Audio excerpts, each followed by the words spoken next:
very much.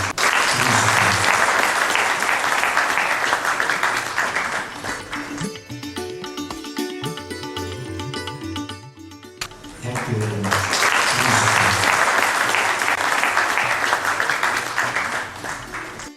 Thank you very much.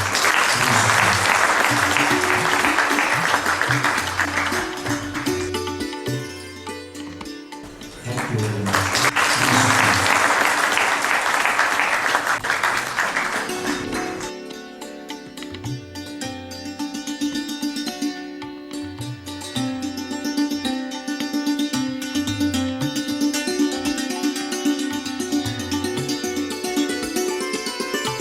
सार्थकता नहीं है।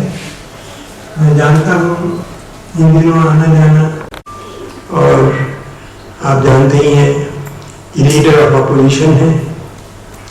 प्रतिपक्ष के नेता को कॉन्स्टिट्यूशन में सभी देशों में जहाँ प्रजातंत्र है वही सम्मान दिया जाता है जो देश के प्रधानमंत्री को।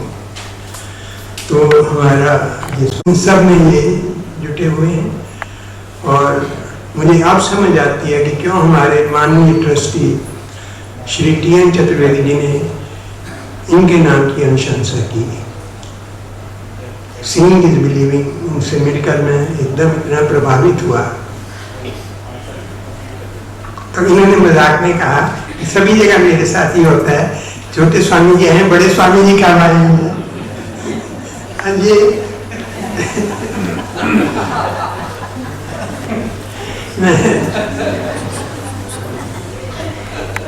मैं दो शब्द लाला दीवान चंद जी के संबंध में कहना चाहूँगा, जो इस ट्रस्ट के संस्थापक हैं। मुझे 15 Health projects and relief work, successfully running following health projects in leprosy, TB blindness and HIV/AIDS controls for the past 2 decades. Blindness control runs a well-equipped 35-bed high hospital offering free cataract surgeries.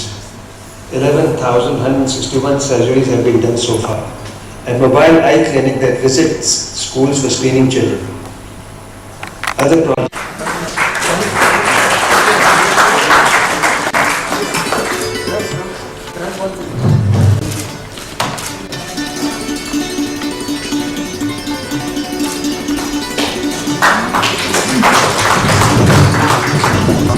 Swamini Tapahari.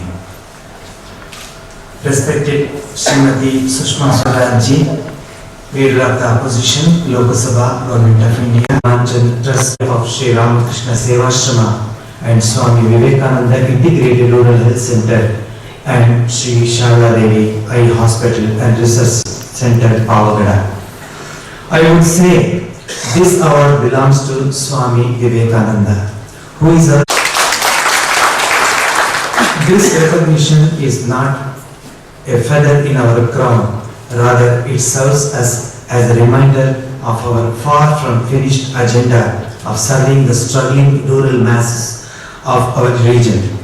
It makes us feel even more committed and responsible. Over the last 100 years, Swami Vivekananda's clarion call has inspired numerous men and women of substance to take up the cause of their motherland. Swamiji dreamed of an India where everyone was entitled to a life of dignity. He saw that India lived in its villages and declared that emancipation of the millions of downtrodden men and women was the key to the revival of the nation. He called for justice to those deprived of basic health, education, food and shelter. The little service of Sri Ramakrishna Sevashrama Pavagada in the name of Swami Vivekananda. Our area of operation extends to over 500 villages of Pavagada and Madhugiri talukas. The area where we work remains grossly underdeveloped without proper roads and civic facilities. It's also a permanently drought-prone area. We have not seen the tanks and wells filled for the past 10 years. Water scarcity adds further to the problem of health. Our major focus in these areas is on leprosy, tuberculosis, HIV and AIDS and blindness control programs. That we have been able to effect a perceivable level of change in this region in 2 decades itself is a miracle, so to say. So far, we have detected and treated 3,692 leprosy cases.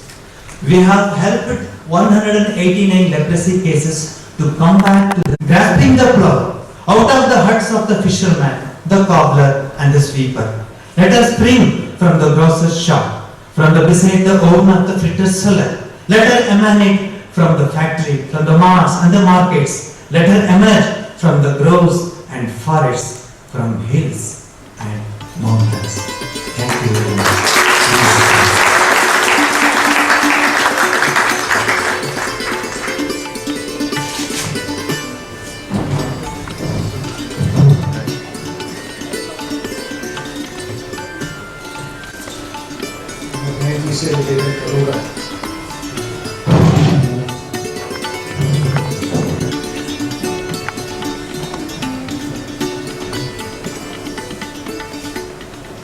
Shri Diwanchand trust के chairman आदरणीय Vishwanath ji, trust के trustee भाई Rajendra Gupta ji, justice Mittal जी, आज के कार्यक्रम में पुरस्कृत दोनों महान व्यक्तित्व बहन सुनीता नारायण जी, आदरणीय स्वामी जी और इस सभागार में उपस्थित मित्रों, अभी जब मैं इस कार्यक्रम के लिए घर से निकलने वाली थी तो मेरे एक राजनीतिक सहयोगी मुझसे मिलने आए हुए थे। उन्होंने पूछा कि मुझे कहाँ जाना है। तो मैंने जब ये बताया तो एक चुटकी लेते हुए बोले, क्या सुधी और नई स्फूर्ति प्रदान करते हैं। आज देश में जब चारों तरफ एक अनास्था का दौर चल रहा है, आप सुबह का अखबार उठाएं, किसी भी समय टेलीविजन ऑन करें, ये प्रेरणा नहीं और मुझे सुकून देने वाला है। ये कार्यक्रम उन लोगों के लिए अनुकरणीय है जो अच्छा काम करना चाहते हैं। उनको लगता है कि नहीं, अच्छे की भी कद्र है, उसकी भी रिकॉग्निशन है। और इसीलिए मैं सुनीता जी से कह रही थी कि कार्यक्रम के लिए मैं नहीं आई, मेरे लिए ये कार्यक्रम बना और मैं अपने लिए स्वयं को स्फूर्ति देना चाहती हूँ। मित्रों, सुनीता जी के कार्य को मैंने बहुत करीब से देखा है। मैं जब स्वास्थ्य मंत्री थी तो एक विवाद छिड़ा था पेप्सी कोला में कीटनाशकों के स्तर को लेकर, और तब मेरा सीधा संबंध है। उन्होंने अपने काम के बारे में तो बताया ही बताया, लेकिन सबसे उपेक्षित वर्ग अगर समाज में कोई है तो वो है कुष्ठ रोगी, जिसे कोई घर में ही नहीं रखना चाहता। मेरा 2 कुष्ठ आश्रमों से बहुत बड़ा संबंध आया। जब मैं अम्बाला कैंट से एमएलए थी तो वहां हमारी 96 लोगों की कुष्ठ कॉलोनी थी, और जब मैं दक्षिण दिल्ली से सांसद बनी तो हमारा यहाँ एक कुष्ठ आश्रम है, जिससे मेरा बहुत जीवंत रिश्ता है। मैं अपना जन्मदिन केवल उसी कुष्ठ कॉलोनी में मनाती हूँ। वहां जब मुझे लोगों से बात करने का मौका आया तो पता लगा कि घर के लोगों ने तो निकाल बाहर किया, लेकिन स्वामी जी जैसे लोगों ने उन्हें अपना लिया, नई जिंदगी दी। वहां उनके विवाह हुए, नई जोड़ियां बनी, नई जिंदगियां बनी, और आगे उनके बच्चे बिल्कुल स्वस्थ पैदा हुए। फिर उन बच्चों को भी आगे पढ़ाने लिखाने का काम कर रहे हैं। बहुत बड़ा काम है। ट्यूबरक्लोसिस के लोगों को लोग घर से पहले निकाल देते, और केवल बीमारी के स्तर पर ही नहीं, हर गरीब के दर्द को समझ करके जो काम स्वामी जी आप कर रहे हैं, मैं 4 पंक्तियां आपके लिए कहना चाहूंगी। किसी कवि ने कहा है, किसी मजबूर की मजबूरियों को सोच कर देखो। जिन मजबूरों को आप देख रहे हैं, किसी मजबूर की मजबूरियों को सोच कर देखो, प्रेम को झोंपड़ियों के बीच खोज कर देखो। अगर इंसानियत को फिर से धरती पर बुलाते हो, किसी रोते हुए के आंसुओं को पोंछ कर देखो। और आप ऐसे रोते हुए को हंसाने का काम, उनके आंसुओं को पोंछने का काम कर रहे हैं। टीएन चतुर्वेदी जी के प्रति बहुत धन्यवादी हूं मैं, जिन्होंने खोज कर निकाला आपको और ट्रस्ट की तरफ से आज सम्मानित किया। मित्रों, हम सब लोग दीवानचंद जी के बारे में विश्वनाथ जी से सुन रहे हैं।